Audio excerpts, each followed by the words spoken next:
Good morning વિદ્યાર્થી મિત્રો. ધોરણ 12 સાયન્સની અંદર ચેપ્ટર નંબર 13 સજીવો અને વસ્તીનો આપણે અભ્યાસ કરતા હતા, જેની અંદર વસ્તીના બધા જ લક્ષણો જે છે એ આપણે ભણી ગયા. માત્ર વસ્તીમાં અન્યોન્ય પ્રક્રિયા એટલે કે આંતરક્રિયાઓ આપણે આજે ભણવાની છે. આ એક જ ટોપિક આપણે હવે બાકી છે, પણ એ પહેલા બુકમાં એક નાનો ટોપિક આપ્યો છે, જીવન વૃત્તાંત વિવિધતાઓ. હવે જીવન વૃત્તાંત વિવિધતાઓ જે છે એ આપણને શું કહેવા માંગે પેલા એ સમજી લઈએ આપણે.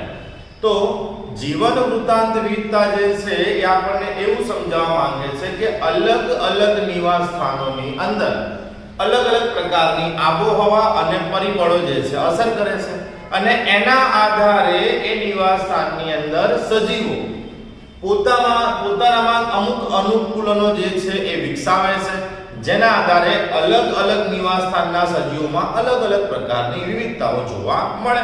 તો જોઈએ અહીંયા વસ્તીના સજીવો જે નિવાસ સ્થાનમાં રહે છે તેની અંદર તેઓ મહત્તમ પ્રજનન યોગ્યતા માટે વિકસિત થાય છે.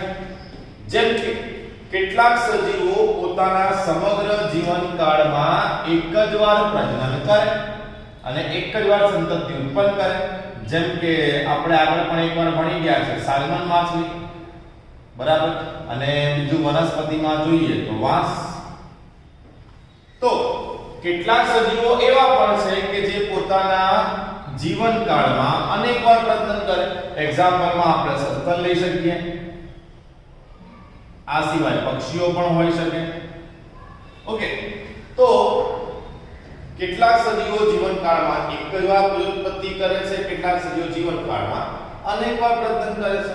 કેટલાક સજીવો નાના કદની સંતતિ ઉત્પન્ન કરે પણ એ સંખ્યામાં વધુ હોય. કેટલાક સજીવો જે છે એ સંતતિ નાના કદની ઉત્પન્ન કરે પણ સંખ્યામાં એ ખૂબ કેવી હોય, વધુ હોય. જ્યારે કેટલાક સજીવો એવા પણ હોય જે મોટા કદની સંતતિ ઉત્પન્ન કરે પણ ઓછી સંખ્યામાં હોય. મોટા કદની સંતતિ ઉત્પન્ન કરે પણ ઓછી સંખ્યામાં હોય. મનુષ્ય છે, મનુષ્યમાં સંતતિની વાત કરીએ તો એક બાળક જન્મે અથવા તો કદાચ ટ્વિન્સ ક્યારેક બે બાળકો જોવા મળી શકે. એની સામે તમે માછલીઓ જુઓ કે દેડકાની કમ્પેરિઝન કરો તો એમની સંતતિ કદમાં નાની હોય પણ સંખ્યામાં ખૂબ કેવી હોય, મોટી હોય. તો જેવું જ્યાં નિવાસ સ્થાન એ પ્રમાણની પ્રજનન યોગ્યતા સજીવો પ્રાપ્ત કરે અને એ પ્રકારે અનુકૂલનો પણ સજીવોની અંદર અલગ અલગ પ્રકારના વિકસતા જાય. આમાંથી એવું કોઈ ખાસ પૂછાયું નથી, પણ બુકમાં ટોપિક આપ્યો એટલે આપણે કવર કરી લીધો. બાકી જે છે આ સૌથી આઈએમપી ટોપિક છે. વસ્તીની અંદર જ્યારે સજીવો વસવાટ કરતા હોય ત્યારે સજીવો એકબીજાને કંઈક ને કંઈક રીતે ઉપયોગી થતા હોય અથવા કંઈક રીતે એકબીજાને નુકસાન બી કરતા હોય. ટૂંકમાં વસ્તીની અંદર જે સજીવો છે એમનામાં આંતરક્રિયા જોવા મળે. ફોર એક્ઝામ્પલ તરીકે વનસ્પતિ એ પુષ્પ છે. હવે આ પુષ્પનું કીટકો દ્વારા પરાગલેણ ન થાય તો પુષ્પનો વિકાસ ન થાય. તો અહીંયા કીટક જે છે ક્યાંક ને ક્યાંક પુષ્પને શું કરે છે, મદદ કરે છે. સામે મધમાખી જે છે એને પુષ્પનો રસ ન મળે તો એ મધ ન બનાવી શકે. તો ક્યાંક બંને એકબીજા જોડે એવી આંતરક્રિયા કરે છે કે જ્યાં બંનેને ફાયદો થઈ રહ્યો છે, બરાબર. પછી એક એક્ઝામ્પલ પરભક્ષણ. માંસાહારી સજીવો જે છે એ શાકાહારી સજીવોનું શું કરે છે, ભક્ષણ કરે છે, જેના કારણે માંસાહારીને પોષણ પણ મળી રહે અને શાકાહારી સજીવો જે છે તૃણાહારી પ્રાણીઓ જે છે એમની સંખ્યા પણ બેલેન્સમાં રહે, જળવાઈ રહે, એકદમથી વધી જાય નહીં. તો વસ્તીના સજીવો જે છે એ એકબીજા સાથે ક્યાંક ને ક્યાંક સંકળાયેલા છે, અલગ અલગ પ્રકારની આંતરક્રિયાઓ કરે છે. એમાંની આપણને 6 આંતરક્રિયાઓ આપેલી છે. સૌથી પહેલી છે સહોપકારિતા. સહોપકારિતા એટલે શું? તો આ એ પ્રકારની આંતરક્રિયા છે જેમાં બંને સજીવોને ફાયદો થાય. પ્લસ સિમ્બોલ એટલે ફાયદો દર્શાવશે, માઈનસ સિમ્બોલ એ નુકસાન દર્શાવશે.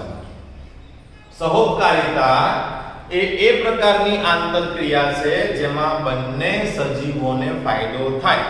ઓકે, ત્યાર પછી સ્પર્ધા. તો સ્પર્ધા જે છે એ એવી આંતરક્રિયા છે કે જેમાં બંને સજીવોને નુકસાન થાય. પછી આવે પરભક્ષણ. પરભક્ષણમાં એક સજીવને ફાયદો અને એક સજીવને નુકસાન થાય. પરોપજીવન, તો એમાં પણ એક સજીવને ફાયદો એક સજીવને નુકસાન થાય. હવે સહભોજિતા. તો સહભોજિતામાં એક સજીવને ફાયદો પણ બીજાને ના ફાયદોના નુકસાન. 0 લખું છું મતલબ નહીં નફો ને નુકસાન. ઓકે, તો સહભોજિતામાં એકને ફાયદો એકને ના ફાયદો થશે ના નુકસાન થશે, કોઈ ફરક પડતો નથી. જ્યારે પ્રતિજીવનમાં એકને નુકસાન થાય અને બીજાને કોઈ ફરક પડતો નથી. આ બધી જે આંતરક્રિયા છે ને વન બાય વન આપણે ડિટેલમાં સમજવાની છે. બરાબર, હું તમને થોડા એક્ઝામ્પલ આપું કે સહકારિતા અથવા આપણે પરસ્પરતા કહી દઈએ અથવા ને સહજીવન બી કહેવાય. સિમ્પલ એક્ઝામ્પલ લે લાઈક કે લીલ અને ફૂગ વચ્ચેનું સહજીવન. લીલ ખોરાક કોને આપે? ફૂગને ફૂગ. ભેજ ને ક્ષાર કોને આપે? લીલને. બંને શું થઈ ગયો? ફાયદો. બરાબર, બે સજીવો માટે સ્ત્રોતો એક સરખા હોય ત્યારે સજીવો સ્પર્ધામાં ઉતરે અને સ્પર્ધાને કારણે બંનેને શું થાય? નુકસાન થાય. પરભક્ષણ, સિંહ હરણને ખાય તો સિંહને તો ફાયદો થઈ ગયો, હરણને શું થઈ ગયું? નુકસાન. પરોપજીવન, જેમ કે જૂ આપણા માથામાં પરોપજીવી છે. બરાબર, જૂ માથા મારે એમ તો મજા આવે, ફરવા બી મળે ને ખાવા બી મળે, બધું જ મળી ગયું તો જૂને મજા આવી ગઈ તો ફાયદો છે. પણ આપણને શું થઈ રહ્યું છે? નુકસાન થઈ રહ્યું છે.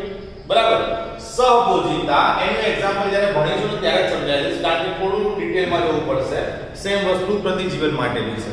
તો હવે આ ચેપ્ટરમાં ખાલી 6 મુદ્દા જ બાકી છે.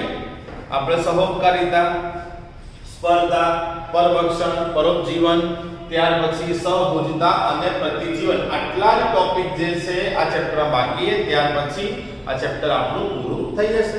તો આ જે બી ટોપિક આપણે દેખી રહ્યા છે એ બધા ટોપિક જે છે એનો આપણે વન બાય વન અભ્યાસ કરીએ.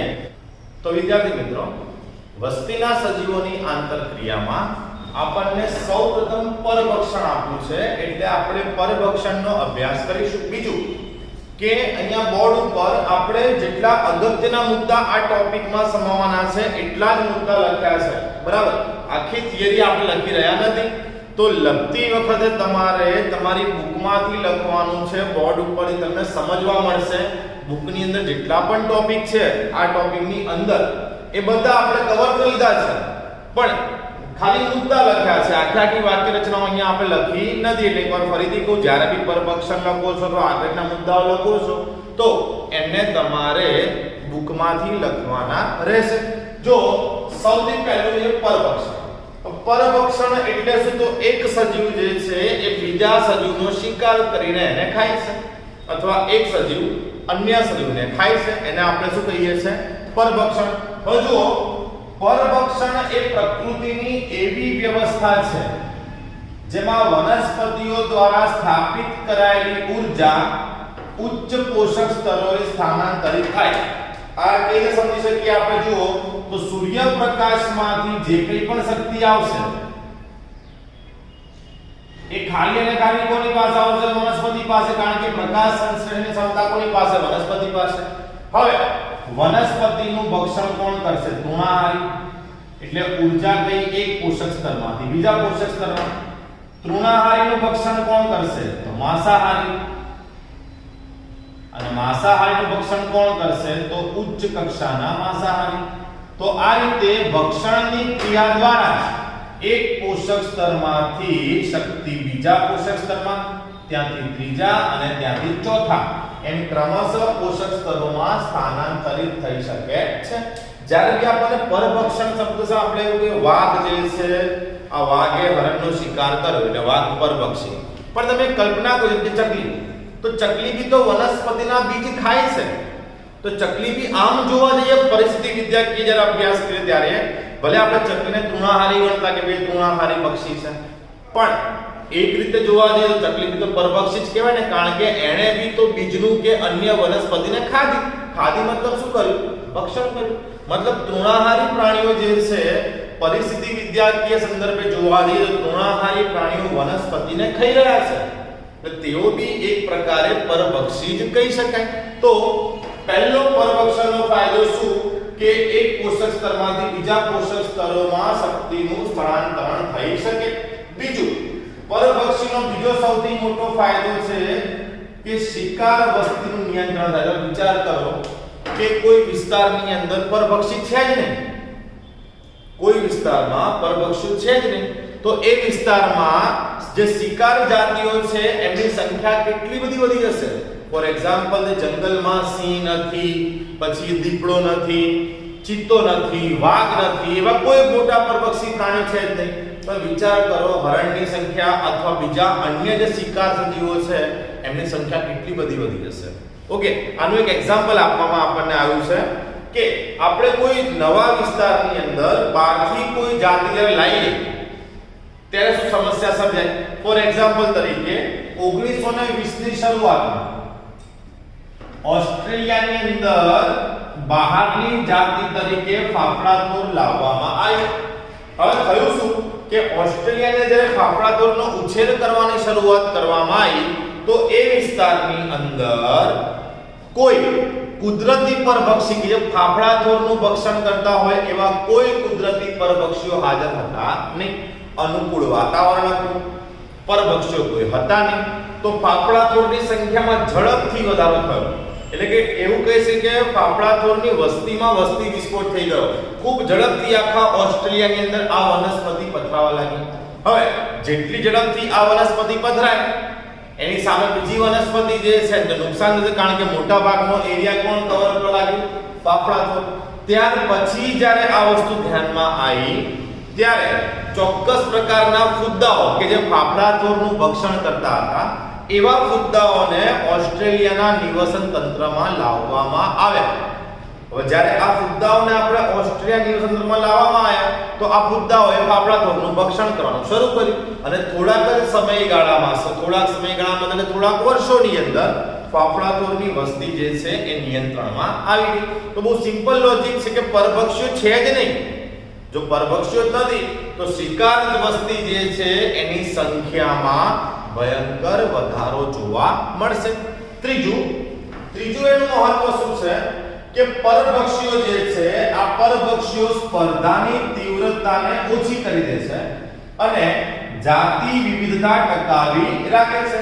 ફોર એક્ઝામ્પલ તરીકે પથરાળ એટલે કે ખડકો વાળો વિસ્તાર અને આંતરજુવાળી વિસ્તાર એટલે કે ભરતીયુક્ત વિસ્તાર, ત્યાં તારા માછલીની એક જાતિ જોવા મળે છે, એ છે પાઇસેસ્ટર.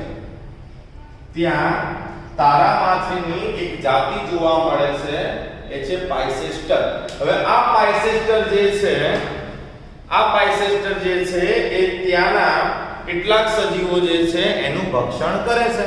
પણ એક પ્રયોગ એવો કરવામાં આવ્યો કે એક વિસ્તારમાંથી પાઇસેસ્ટરની આ જાતિને દૂર કરી દેવામાં આવી.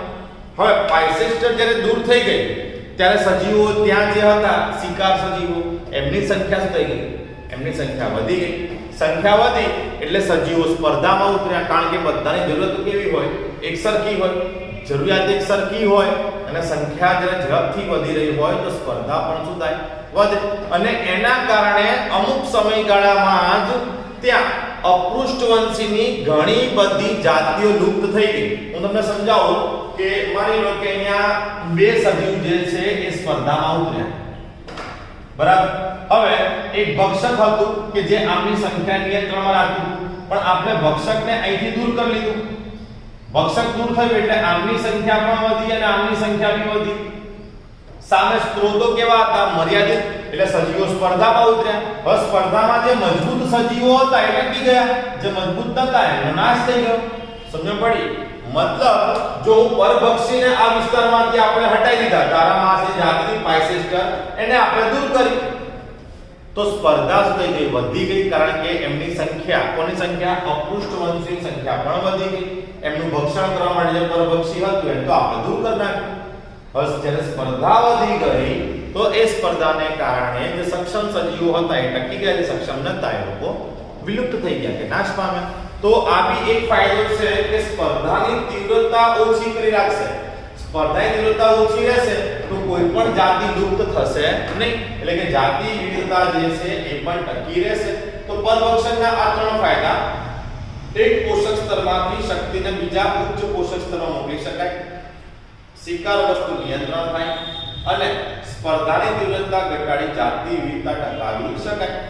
હવે જો પરભક્ષીઓ જે છે, કોઈ પણ પરભક્ષી છે એ વધુ કાર્યદક્ષ બને, શિકાર કરે જાય તો શિકાર વસ્તીનું અતિશોષણ થઈ જાય. શિકાર વસ્તીનું અતિશોષણ થાય તો શું થાય? શિકાર વસ્તી લુપ્ત થઈ જાય. અને હવે વિચારજો, શિકાર વસ્તી લુપ્ત થઈ ગઈ તો પરભક્ષી ખાય છે, એમની પાસે ખાવા માટે કશું વધે નહીં, તો પરભક્ષી પણ લુપ્ત થઈ જશે. સમજ પડી? તમને ક્યારેય બી આવું કુદરતી નિવસન તંત્રોને જ્યાં સુધી કોઈ બાહ્ય હસ્તક્ષેપ ન થાય ત્યાં સુધી ક્યારેય બી આવું જોવા ન મળે. તમે ક્યારેય બી એવું સાંભળ્યું મનુષ્ય એવું વિચારતો હોય કે યાર એટલું કમાવો ને એટલું ભેગું કરી લઉં કે આગળની 7 પેઢી કહી શકે? તમે એવું સાંભળ્યું સિંહ એવું વિચારતો કે એટલો શિકાર કરું કે મારે ચોમાસામાં બહાર ના નીકળવું પડે, સાંજેથી ઘરમાં શિકાર મૂકી રાખવું કે ગુફામાં શિકાર મૂકી રાખવું? ના, હંમેશા પરભક્ષી એ પર્યાવરણમાંથી કે નિવસન તંત્રમાંથી એટલું જ લેશે જેટલી એમને આવશ્યકતા છે. કારણ કે એ બી જાણે છે કે આ શિકાર સજીવોનું અસ્તિત્વ પણ જરૂરી છે. પરભક્ષી નભે છે શિકાર વસ્તી ઉપર. જો એનું વધારે પડતું શોષણ કરી લેશે તો એ જતા રહેશે. હવે જો શિકાર જ ગયો તો પરભક્ષીને ખોરાક નહીં મળે, પરભક્ષીને ખોરાક નહીં મળે તો એ પણ લુપ્ત થઈ જશે. તો આ બી એક અગત્યનો મુદ્દો છે કે અતિશોષણ ન થાય શિકાર વસ્તીનું, એ પણ જરૂરી છે. જો કે માનવીય પ્રવૃત્તિઓને કારણે અતિશોષણ થાય છે અને એના કારણે ઘણી બધી જાતિઓ લુપ્ત થઈ હોય એવું આપણા ધ્યાનમાં પણ આવે છે. ત્યાર પછી પરભક્ષીઓથી બચવા માટે શિકાર વસ્તી જે છે એમણે પણ પોતાની અંદર કેટલાક અનુકૂલનો જે છે એ કેળવ્યા છે. તો કયા અનુકૂલન એમણે કેળવ્યા? જેમ કે કીટકો અને દેડકો.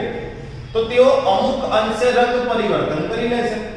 બરાબર? રંગ પરિવર્તન કરવાથી શું થાય કે તેઓ આસપાસનું જે પર્યાવરણ છે એના રંગ સાથે એડજસ્ટ થઈ જાય, એટલે જલ્દી શિકારીઓના ધ્યાનમાં આવે નહીં. અને જ્યારે ધ્યાનમાં ના આવે તો એમનો શિકાર થવાની કોઈ સંભાવના ટૂંકમાં સંતાઈ જાય. રંગ પરિવર્તન દ્વારા એ પોતાની જાતને સંતાડવાનો પ્રયત્ન કરે જેથી કરીને કોઈ શિકારના ધ્યાનમાં આવી શકાય નહીં. ત્યાર પછી કેટલીક શિકાર જાતિઓ પોતે ઝેરી હોય એટલે પરભક્ષી એમને ખાવાનું પસંદ કરશે નહીં, કારણ કે પોતે ઝેરી છે એટલે લોકો એમને અવોઇડ કરી દેશે, છોડી દેશે. તો એ પ્રમાણે એ બચી જાય. આપણને બુકમાં એક્ઝામ્પલ આપ્યું મોનાર્ક પતંગિયું.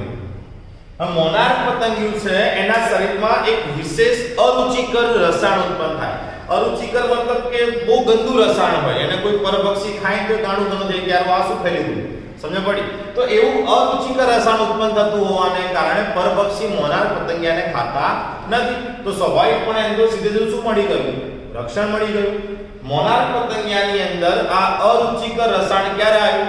તો તમને ખબર હોવી જોઈએ કે પતંગિયા શરૂઆતમાં ઈયળ અવસ્થામાં હોય અને ઈયળ અવસ્થામાં એ પતંગિયું કેટલીક નીંદણનું ખોરાક તરીકે ઉપયોગ કરે, એમાંથી એને આ અરુચિકર રસાયણ પ્રાપ્ત થાય છે. બીજી વસ્તુ સમજવાની એ બી રહી કે જે કુલ કીટક છે પૃથ્વી પર એમાંના 25% કીટક વનસ્પતિ ભક્ષી છે.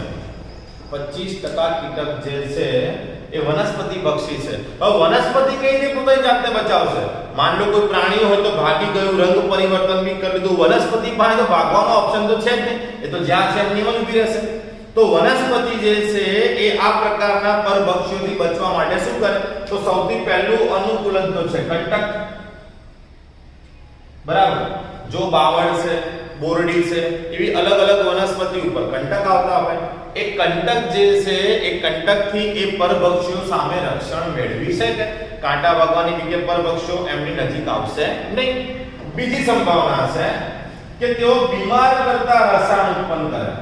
વનસ્પતિ બીમાર કરતા રસાયણ ઉત્પન્ન કરે. ફોર એક્ઝામ્પલ તરીકે તમે જોયું હશે કે આ ગાય છે, બકરી છે, અલગ અલગ પ્રકારની વનસ્પતિને ચરતા હશે, ખાતા હશે, પણ આંકડો જોવો તો આંકડાને ક્યારે અડતા જ નથી. આંકડો ક્યારે લોકો ખાતા નથી. કેમ? તો આંકડો એક એવી વનસ્પતિ છે જેમાંથી હૃદયને ઉત્તેજિત કરતું એક રસાયણ ઉત્પન્ન થાય, ગ્લાયકોસાઇડ. અને આ ગ્લાયકોસાઇડ જે છે એ જે તે ચરતા પ્રાણીઓને નુકસાન કરે છે. માટે પશુઓ જે છે આંકડો ક્યારેય પણ ખોરાક તરીકે વાપરતા નથી. તો આ રક્ષણ મેળવવાની એની પોતાની પદ્ધતિ છે. એ જ રીતે ઘણી બધી વનસ્પતિઓ એવી પણ છે કે જે પશુઓથી રક્ષણ મેળવવા માટે રસાયણો ઉત્પન્ન કરે અને એ રસાયણોનો આપણે વ્યાપારિક ધોરણે ઉપયોગ કરીએ. જેમ કે તમાકુમાં નિકોટિન ઉત્પન્ન થાય. હવે નિકોટિન એક્ચ્યુઅલી પશુઓથી બચવા માટે વનસ્પતિ ઉત્પન્ન કરી રહી છે, પણ આપણે એનો વ્યાપારિક ધોરણે ઉપયોગ કરવા લાગ્યા. એવી રીતે બીજા રસાયણમાં કેફીન આવે, ઓપિયમ એટલે કે આપણે ઓપિયમ એટલે એને આપણે અફીણ કહીએ છીએ. અફીણ, પછી ક્વિનાઇન, સ્ટ્રિકનાઇન, આ બધા જ રસાયણો જે છે એ વનસ્પતિ પશુઓથી બચવા માટે અંદર ઉત્પન્ન કરે છે, પણ એનો આપણે વ્યાપારિક ધોરણે ઉપયોગ કરવા લાગ્યા છે. તો ટૂંકમાં પરભક્ષણના 3 ફાયદા છે. પરભક્ષોથી બચવા માટે સજીવો શું કરે એના કેટલાક અનુકૂલનો છે. આ ટોપિકમાં આપણે આટલી વસ્તુઓ જે છે એ ભણવાની થાય. ફરીથી કહું છું, મેં ખાલી મુદ્દા જ લખ્યા છે, બરાબર. આના આધારે તમારે બુકમાંથી જ થિયરી લખવાની છે. કદાચ કે ટોપિક સમજણ ના પડે કે ડાઉટ હોય તો મને પર્સનલી મેસેજ કરીને બી પૂછી શકો છો, અથવા તો કમેન્ટ બોક્સની અંદર બી તમારો ક્વેશ્ચન પૂછી શકો છો. તો આંતરક્રિયાની અંદર પહેલી આંતરક્રિયા એટલે કે પરભક્ષણ આપણે પૂરી થઈ. હવે આગળની આંતરક્રિયા આપણને બુકમાં જે આપી છે એનો આપણે આવતા લેક્ચરમાં અભ્યાસ કરીશું.